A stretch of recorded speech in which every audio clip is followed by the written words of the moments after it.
여러분, 오늘 아침에 은행 앱 켜보셨나요? 평소처럼 내 통장에 찍힌 숫자를 보며 안심하셨겠지만, 만약 그 숫자가 내일부터 지급 정지라는 네 글자로 바뀐다면 여러분은 어떻게 하시겠습니까?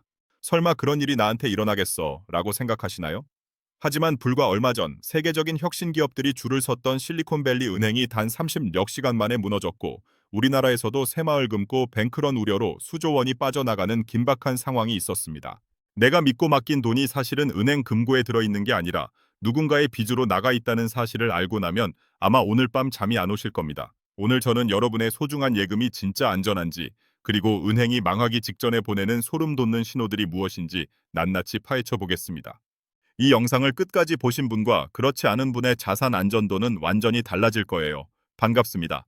답답한 경제 고민을 시원하게 풀어드리는 경제해우소에 오신 것을 환영합니다. 요즘 뉴스만 틀면 들려오는 금리 인상, 연체율 폭등, 부동산 PF 위기 소식들 때문에 내 돈 떼일까봐 불안해하시는 분들 정말 많으시죠?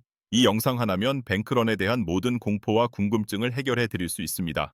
대한민국 금융 시스템의 민낯부터 위기 상황에서 내 돈 1원까지 지켜내는 실전 전략까지 제가 가진 모든 노하우를 담아 아주 깊고 자세하게 설명해 드릴 테니까요. 끝까지 함께 해주세요.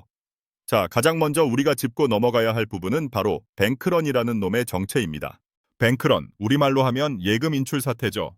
은행에 예금을 맡긴 사람들이 한꺼번에 돈을 찾으려고 몰려드는 현상을 말합니다. 그런데 여기서 아주 근본적이고도 충격적인 질문을 하나 드려볼게요. 우리가 은행에 1억 원을 맡기면 은행 금괴는 1억 원이 그대로 들어있을까요? 정답은 절대 아닙니다. 은행은 여러분에게 받은 돈의 아주 일부인 7%에서 7% 정도만 남겨두고 나머지는 기업이나 개인에게 대출을 해주거나 투자를 해서 이익을 남깁니다.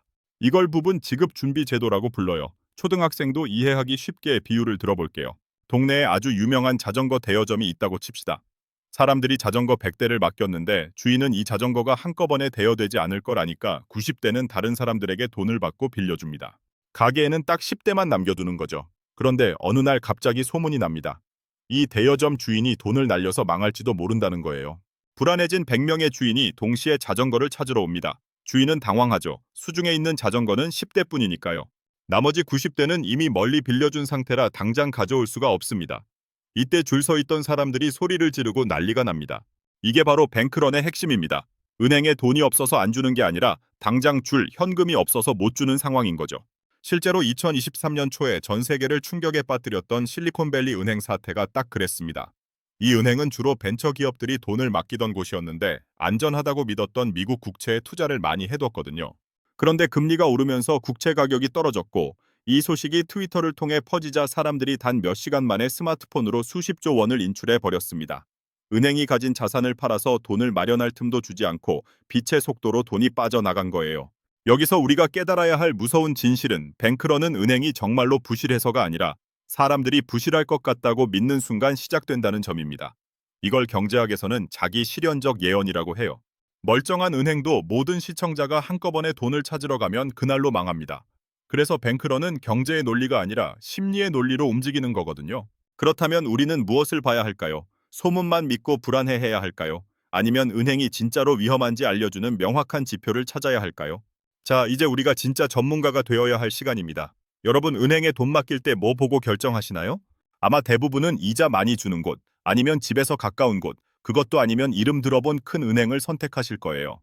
하지만 뱅크런의 공포가 엄습할 때 우리를 지켜주는 건 은행의 이름값이 아니라 숫자로 증명된 건전성입니다. 지금부터 제가 알려드리는 세 가지 지표만 알아두셔도 여러분은 웬만한 은행원보다 더 날카롭게 은행의 위기를 감지하실 수 있을 거예요. 첫 번째로 보셔야 할 숫자는 바로 BIS 자기자본 비율입니다. 이름이 좀 어렵죠? 쉽게 설명해 드릴게요. 이건 은행이 예상치 못한 손실이 났을 때 자기 돈으로 얼마나 버틸 수 있는지를 보여주는 맷집 지표예요. 비유하자면 어떤 사람이 10억짜리 집을 사는데 내 돈 1억에 대출 9억을 끼고 샀다면 이 사람의 맷집은 약한 거죠. 집값이 조금만 떨어져도 망하니까요. 반대로 내 돈 8억에 대출 2억이라면 집값이 반토막 나도 버틸 수 있습니다. 보통 금융당국에서는 이 비율을 8% 이상 유지하라고 권고하는데요. 사실 요즘 같은 위기 상황에서는 10%, 아니 12% 이상은 돼야 이 은행 맷집 좀 있구나라고 안심할 수 있습니다. 두 번째는 고정 이하여신 비율입니다. 용어가 좀 딱딱하죠? 빌려준 돈 중에서 떼일 것 같은 돈의 비율이라고 이해하시면 돼요. 은행이 대출을 해줬는데 이자가 3개월 이상 못 받고 있는 돈들이 있을 거 아니에요? 그게 전체 대출 중에 얼마나 차지하는지를 보는 겁니다. 당연히 이 숫자는 낮을수록 좋습니다. 보통 1% 미만이면 아주 건강한 상태라고 보는데 최근 부동산 PF 문제로 이 비율이 치솟는 곳들이 뉴스에 나오고 있죠. 만약 여러분이 이용하는 은행의 고정이하 여신 비율이 갑자기 3%, 5%로 뛴다? 그건 은행 금괴 빨간불이 들어왔다는 강력한 신호입니다. 세 번째는 유동성 커버리지 비율, 즉 LCR입니다. 이건 뱅크런 상황에서 가장 중요한 지표인데요. 만약 한 달 동안 사람들이 미친 듯이 돈을 찾으러 오면 은행이 당장 현금화해서 내줄 수 있는 자산이 얼마나 있는가를 나타냅니다. 100%가 넘어야 정상이에요. 그래야 한 달 동안의 인출 사태를 자력으로 막아낼 수 있다는 뜻이거든요. 그런데 여기서 많은 분이 착각하시는 게 하나 있어요. 이자 많이 주는 은행이 좋은 거 아니야 라고 생각하시죠. 하지만 여러분, 시장 금리보다 유독 높은 이자를 준다는 건 그만큼 그 은행이 급하게 돈을 끌어모아야 할 사정이 있다는 뜻일 수도 있습니다. 고위험 고수익은 은행 예금에도 적용되는 법칙이에요. 실제 사례를 하나 들어볼까요? 예전에 저축은행 사태가 터졌을 때 많은 어르신이 0.5%라도 이자를 더 받으려고 퇴직금을 몽땅 특정 저축은행에 넣으셨다가 피눈물을 흘리셨습니다. 당시 그 은행들은 다른 곳보다 이자를 훨씬 높게 줬거든요. 하지만 그 내막에는 부실한 건설 현장에 무리하게 대출해준 속사정이 있었죠. 결국 건물이 안 올라가고 이자가 안 들어오니 은행이 무너진 겁니다. 그럼 우리가 가장 믿고 있는 최후의 보루, 예금자 보호법은 어떨까요?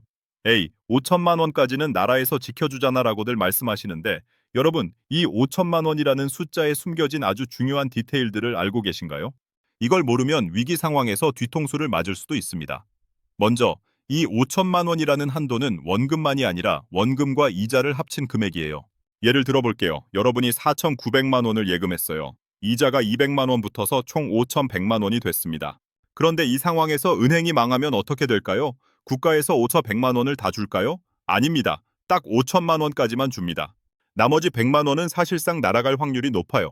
그래서 고수들이나 자산가들은 보통 한 은행에 예금할 때 원금 기준으로 4,500만 원에서 4,700만 원 정도만 넣습니다. 이자가 붙어도 5천만 원을 넘지 않게 설계를 하는 거죠. 그리고 또 하나 정말 중요한 사실, 이 5천만 원 한도는 인당이 아니라 금융기관당 적용됩니다. 제가 A은행에 5천만 원, B은행에 5천만 원을 넣어뒀다면 두 은행 모두 보호를 받을 수 있어요. 그런데 만약 여러분이 A은행 본점에 5천만 원, 같은 A은행 강남 지점에 5천만 원을 넣었다면 이건 합쳐서 5천만 원까지만 보호됩니다. 지점별로 따로 계산되는 게 아니거든요. 여기서 많은 분이 헷갈려 하시는 게 농협이에요. 농협은행과 지역에 있는 농협은 서로 다른 금융기관으로 취급받아서 각각 5천만 원씩 보호가 되지만 농협 본점과 농협 지점은 하나로 묶인다는 사실 꼭 기억하셔야 합니다. 또한 새마을금고나 신협, 수협 같은 곳들은 우리가 흔히 말하는 예금보험공사가 지켜주는 게 아니에요. 얘네들은 자기들만의 자체 기금으로 예금자 보호를 합니다. 새마을금고는 새마을금고 중앙회에서, 신협은 신협중앙회에서 돈을 모아두고 보호해주는 식이죠. 그만큼 시스템 자체가 다르다는 건 위기 시에 돈이 나오는 속도나 절차에서 차이를 만들 수 있다는 점이 핵심입니다. 자, 그럼 이제 진짜 무서운 상상을 한번 해볼까요?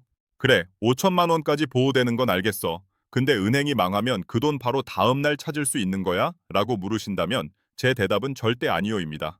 이게 오늘 영상에서 여러분이 꼭 가져가셔야 할 실전 지식이에요. 실제로 은행이 영업정지를 당하고 파산 절차에 들어가면 여러분의 계좌는 그 즉시 꽁꽁 묶입니다. 편의점에서 삼각김밥 사 먹을 돈도 내 통장에서 못 꺼낸다는 뜻이에요.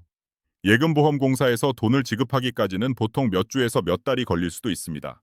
2011년 저축은행 사태 때는 돈을 돌려받기까지 상당한 시간이 소요됐고 그 과정에서 당장 생활비가 급한 어르신들이 은행 앞에 텐트를 치고 밤을 지새우는 비극적인 장면이 연출되기도 했죠. 하지만 걱정하지 마세요. 우리 정부도 바보는 아니거든요. 이런 혼란을 막기 위해 가지급금이라는 제도를 운영합니다. 통장이 묶여서 당장 밥 사 먹을 돈도 없는 분들을 위해 보호받을 금액 중 일부, 보통 2천만 원 한도 내에서 먼저 돈을 내어주는 제도예요. 그리고 남은 돈은 나중에 정산해서 주게 됩니다. 그런데 여러분, 여기서 중요한 포인트. 가지급금을 신청하려면 인터넷으로 신청하거나 직접 지정된 장소에 가야 하는데 이때 사람이 한꺼번에 몰리면 어떻게 될까요? 신청하는 데만 며칠이 걸릴 수도 있습니다. 그래서 제가 강조하는 게 바로 비상금의 분산이에요. 적어도 한두 달치 생활비는 예금자 보호와 상관없이 언제든 뺄 수 있는 현금이나 아니면 성격이 완전히 다른 금융기관에 쪼개 놓아야 합니다. 그런데 왜 사람들은 옆 사람이 돈을 찾으면 나도 모르게 은행 앱을 켜게 되는 걸까요? 그리고 스마트폰 시대의 뱅크런은 과거보다 왜 100배 더 무서운 걸까요? 여기에는 정교한 게임 이론과 인간의 생존 본능이 숨어 있습니다. 영화관에서 누군가 불이야 라고 외치면 확인도 하기 전에 출구로 뛰는 것과 같아요. 설령 오보라고 하더라도 내가 뛰어서 나가는 건 약간의 수고로움 뿐이지만 만약 진짜 불인데 가만히 앉아 있었다면 내 목숨이 날아가니까요. 나만 안 빼면 나만 바보 되고 내 돈만 날아간다라는 공포가 합리적인 판단을 마비시키는 겁니다. 특히 지금은 디지털 뱅크런의 시대입니다. 이제는 은행 앞에 줄 설 필요가 없어요. 침대에 누워서 스마트폰 터치 몇 번이면 수억 원이 다른 계좌로 이동합니다. 실리콘밸리 은행이 무너지는 데 걸린 시간은 단 30여 시간이었습니다. 목요일 아침에 소식이 전해지자 그날 하루에만 55조 원이 넘는 돈이 빠져나가려고 줄을 섰습니다. 이건 오프라인에서는 절대 불가능한 속도죠. 정보의 전파 속도가 빛보다 빠른 시대에 단톡방 링크 하나면 1초 만에 수만 명에게 공포가 전달됩니다. 그럼 우리는 어떻게 해야 할까요? 이제 해결책을 이야기할 차례입니다. 경제해우소가 여러분의 불안을 시원하게 씻어드리기 위해 3단계 자산 방어 전략을 짜드릴게요. 첫 번째 단계는 숫자 4,700의 법칙입니다. 원금과 이자를 합쳐 5천만 원까지 보호되니 원금은 4,700만 원 정도로 맞춰두세요. 그래야 은행이 내일 당장 망하더라도 원금과 이자까지 100% 돌려받을 수 있습니다. 또한 금융그룹이 다른 곳으로 계좌를 쪼개는 것이 필수입니다. 두 번째 단계는 기관의 성격을 섞는 겁니다. 생존 자금은 1금융권이나 국가가 전액 보증하는 우체국에, 수익을 위한 여유 자금은 2금융권에 배치하세요. 안전성과 수익성의 포트폴리오를 금융기관별로 나누는 것이 진정한 방어의 기술입니다. 세 번째 단계는 유동성의 사다리를 만드는 겁니다. 333 법칙을 기억하세요. 30%는 파킹 통장에, 30%는 6개월 미만 단기 예금에, 나머지 30%는 장기 예금에 배분하는 겁니다. 이렇게 하면 어떤 은행에 문제가 생겨도 당장의 생활비를 충당하며 차분하게 대처할 수 있습니다. 마지막으로 대한민국 금융 시스템에는 3명의 든든한 기사가 있습니다. 발권력을 가진 한국은행, 은행을 감시하고 합병을 주도하는 금융위원회와 금감원, 그리고 여러분의 돈을 위해 보험료를 쌓아둔 예금보험공사입니다. 대한민국은 세계적인 외환 보유고를 가진 나라이며 시스템적으로 매우 견고합니다. 막연한 공포에 휩쓸려 버튼을 누르기 전에 이 시스템을 믿고 데이터로 판단하세요. 오늘 긴 시간 동안 뱅크런의 모든 것을 함께 공부했습니다. 오늘 내용을 세 줄로 요약할게요. 첫째, 뱅크런은 숫자가 아닌 심리의 위기입니다. 둘째, 원리금 합계 4,700만 원 법칙으로 대피소를 만드세요. 셋째, 데이터와 지표를 믿고 군중 심리에서 떨어지세요. 지금 바로 은행 앱을 켜서 지표를 확인하고 내 자산이 어디에 얼마나 있는지 정리해보세요. 공포는 모를 때 생기지만 알면 관리할 수 있는 리스크가 됩니다.